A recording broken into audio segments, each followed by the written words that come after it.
ভেনেজুয়েলার পরিস্থিতি নিয়ে যুক্তরাষ্ট্রের অবস্থান স্পষ্ট করেছেন প্রেসিডেন্ট ডোনাল্ড ট্রাম্প। তিনি জানিয়েছেন, নোবেল শান্তি পুরস্কারজয়ী বিরোধী দলীয় নেত্রী মারিয়া করিনা মাচাদোকে নতুন শাসক হিসেবে বসানোর কোনো পরিকল্পনা নেই যুক্তরাষ্ট্রের। বরং মাদুরো সরকারের বর্তমান ভাইস প্রেসিডেন্ট ডেলসি রদ্রিগেজের সঙ্গে কাজ করতেই আগ্রহী ওয়াশিংটন।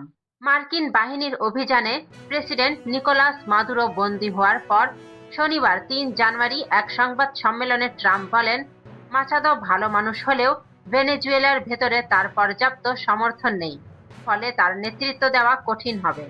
মার্কিন প্রশাসনের একাংশ মনে করছে, রদ্রিগেজকে ঘিরে ধাপে ধাপে ক্ষমতার রূপান্তর হলে দেশটিতে বড় ধরনের অস্থিরতা এড়ানো সম্ভব। এদিকে ডেলসি রদ্রিগেজ ট্রাম্পের প্রস্তাব প্রত্যাখ্যান করে বলেছেন, নিকোলাস মাদুরোই ভেনেজুয়েলার বৈধ প্রেসিডেন্ট। তবে মাদুরোর অনুপস্থিতিতে দেশটির সর্বোচ্চ আদালত রদ্রিগেজকে অন্তর্বর্তী প্রেসিডেন্ট হিসেবে দায়িত্ব পালনের নির্দেশ দিয়েছে।